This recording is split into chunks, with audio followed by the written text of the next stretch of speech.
Oke, selamat pagi, siang, dan juga malam. Perkenalkan, kami dari kelompok POA 05 dari Praktikum Production and Operation Analysis. Kami akan menyampaikan terkait studi kasus dari La Familia Bike. Oke, kelompok kami terdiri dari Irwan Setiawan, Netanya Ozora Etelin Wenas, Muhammad Arif Bahri, Maya Sari, dan juga Raihan Seina Lubis. Oke. Lalu lanjut ke pembahasan selanjutnya, yaitu di mana kita akan mempresentasikan tentang rumusan masalah dan juga tujuan penelitian dari studi kasus ini. Lalu di mana kita akan menjelaskan teori-teori apa saja yang kita pakai seperti forecasting, agregat planning, BOM, MRP, dan juga Kanban dan scheduling. Lalu setelah itu ada hasil dan juga pembahasan di mana berupa pengumpulan data, pengolahan, dan analisis workbook terbaru.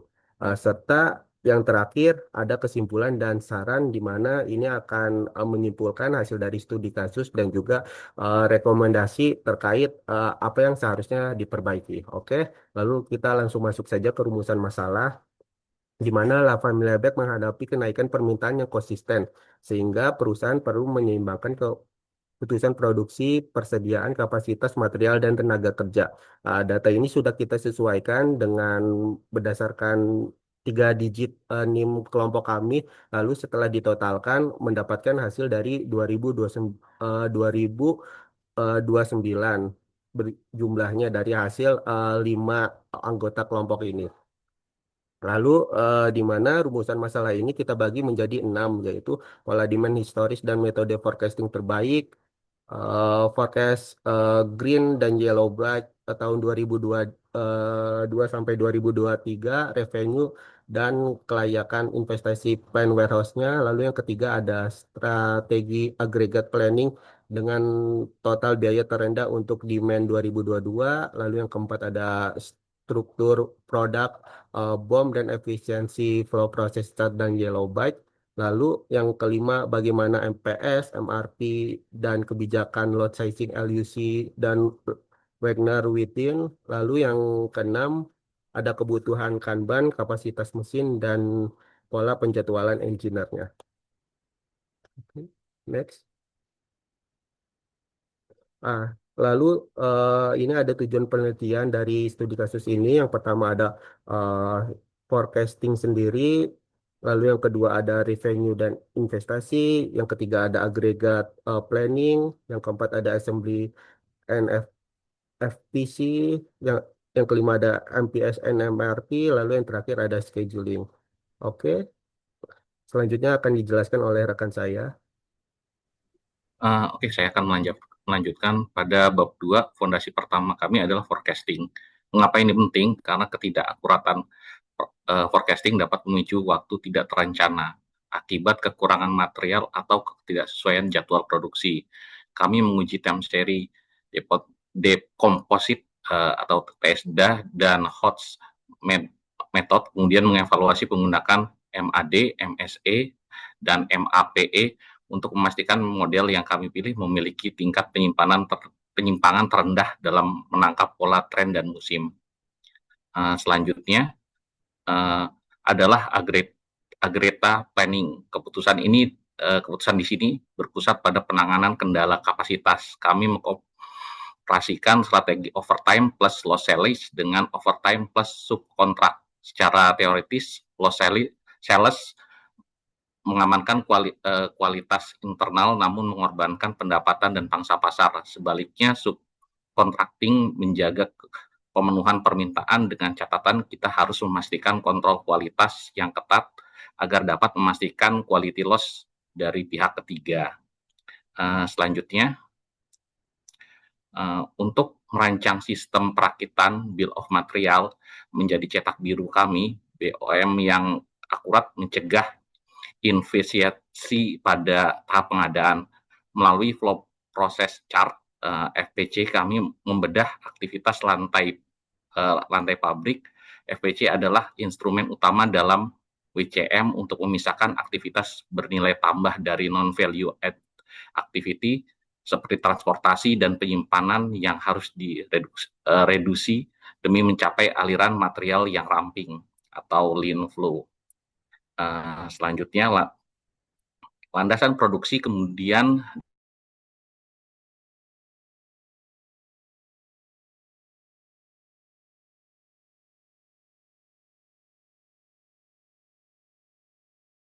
cost atau LUC dan algoritma dinamik Wagner-Witten. Optimasi ukuran lot ini sangat berkaitan dengan upaya menekan waktu persiapan yang merupakan salah satu dari big loss yang menggerus efektivitas peralatan. Oke, selanjutnya akan dijelaskan oleh rekan saya. Silakan. Oke, baik, saya lanjutkan untuk bab 2 yaitu Kanban mesin dan workforce scheduling. Yaitu yang pertama Kanban, mekanisme pool yang membatasi WIP dengan mengaitkan otoritas produksi perpindahan material pada kartu atau kontainer. Jumlah Kanban dipengaruhi demand rate, lead time, safety factor, dan juga kapasitas kontainer mendukung prinsip just in time. Kemudian workforce scheduling yaitu menyusun pola hari kerja dan libur agar kebutuhan tenaga kerja harian terpenuhi dengan jumlah pekerja minimum. Untuk skema 5 hari kerja dan 2 hari libur berturut-turut, batas bawah tenaga kerja diperkirakan dari total person day mingguan dibagi 5, kemudian pola off day disusun untuk memenuhi setiap kebutuhan harian. Selanjutnya itu pengumpulan data, di mana seluruh angka bab 3 mengacu pada workbook POA 05TP2 sebagai versi perhitungan terbaru. Penyesuaian utama penambahan total 3 digit terakhir NIM 2029 pada data historis green dan yellow bike, dengan yellow bike sebagai fokus modul lanjutan. Hasil forecasting di sini yaitu unit yellow bike di 2022 di 542.769 dengan unit yellow bike 2023 di 597.537. Kemudian hasil agregat planning di mana penghematan strategi overtime plus subkontrak dibanding overtime plus loss sales di 2,73 miliar rupiah. Selanjutnya akan dilanjutkan oleh rekan saya. Oke, berikut hasil assembly proses dan proses chart. Jadi operation ratio yang kami dapatkan adalah 60% yang dihitung dari 6 operation dibagi 10 total aktivitas dikali 100%. Struktur produk yellow bike ini terdiri atas A2, A1, SA1, SSA1, body part, hook, tire, rim, dan spoke. Dan yang perlu dicatat ini adalah kebutuhan spoke ini adalah yang paling tertinggi, yaitu 30 unit per bike.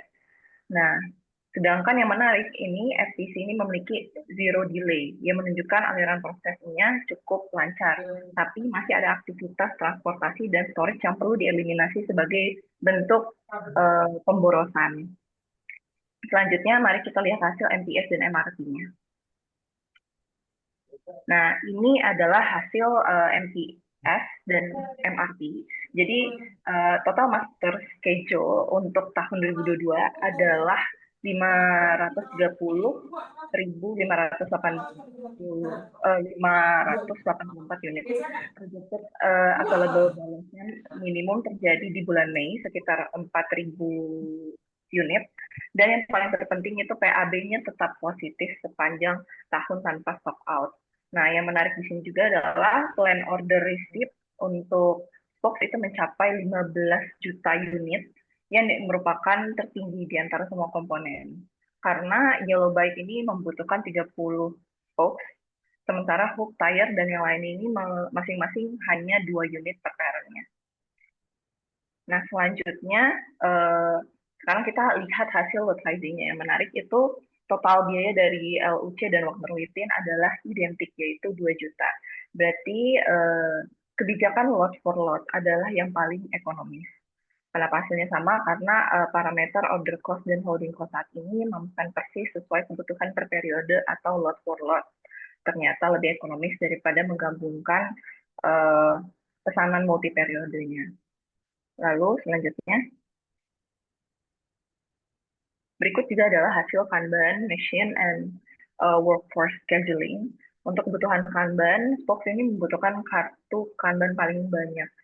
Nah, ini sejalan dengan kuantiti per parent tertinggi pada BOM, yaitu 30 unit per byte. Untuk machine scheduling, beban kerja masing-masing mesin itu ada 16 menit, 18 menit, dan CNC-nya 12 menit. Nah, dengan demikian, milling adalah bottleneck-nya di sini karena memiliki waktu siklus terpanjang. Dan sekarang selanjutnya akan dilanjutkan oleh rekan saya untuk evaluasi revenue, cost, dan investasi. Baik, ini adalah hasil evaluasi revenue dan cost dan investasi.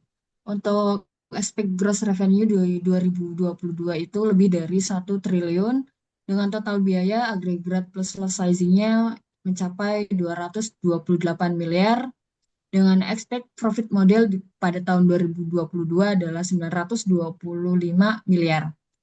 Untuk investasi maksimal, pembangunan produk plant dan warehouse bersamaan senilai 198 miliar. Dengan catatan penting yaitu expect profit model merupakan profit ruang lingkup biaya pada workbook. Bukan laba bersih akuntansi penuh, karena belum mencakup seluruh overhead, pajak, depresiasi, distribusi, dan biaya pembiayaan rekomendasi bootboard valid dalam ruang lingkup model praktikum dengan persyaratan due diligence finansial lengkap sebelum implementasi. Kesimpulannya, yang kita dapat adalah yang pertama, TSD bukti metode reforecasting terbaik MAPE pada 1,80%, TS senilai minus 0,33, lebih akurat dari Holtz method. Yang kedua, overtime plus subkontrak dipilih sebagai agregat plan biaya terendah dengan syarat vendor memenuhi kualitas, volume, dan lead time. Yang ketiga, FPC memiliki operation ratio 60% atau 6 operation dan 10 aktivitas. Transportasi dan storage perlu terus dieliminasi menuju zero waste. Yang keempat, produk starter yellow bike A2, A1, SA1, SSA1 dengan kebutuhan stok tertinggi yaitu 30 unit per bike. Yang kelima, MPS 2022 total 584 unit dengan PAB tetap positif, LUC dan Waitin sama-sama menghasilkan biaya sizing sebesar 2.602.000. Yang keenam, Kanban perlu dikalibrasi ulang berkala, bootleg mailing diprioritaskan via OEE dan OTE untuk stabilitas flow. Yang ketujuh, 85 engineer optimal, 5 hari kerja, 2 hari libur. Investasi plan dan warehouse senilai 198 miliar direkomendasikan. Sisa profit model yaitu 727 miliar. Selanjutnya adalah saran. Yang pertama adalah forecasting. Terapkan rolling persen dan perbarui seasonal index berkala. Pantau MAPE, MAD, MSE, dan TS setiap periode. Yang kedua, FPC dan layout. Turunkan aktivitas non-operation seperti transportasi dan storage tanpa mengurangi inspection safety critical. Yang ketiga, aggregate planning, subkontraktor mencantumkan certificate level, quality appropriation, penalty, dan kontingensi capacity. Yang keempat, master data, integritaskan MPS, BOM, inventory record, dan MRP dalam satu master data disiplin, audit, perubahan customer order, dan lead time. Yang keenam, Kanban dan mesin, yaitu kalibrasi ulang Kanban saat parameter berubah. Prioritaskan improvement dan bottleneck milling. Yang terakhir adalah investasi, lanjutkan melalui staged investment review, NPF dan IRR, OPEX, tax, maintenance, financing, working capital, dan skenario demand rendah. Oke, yang terakhir,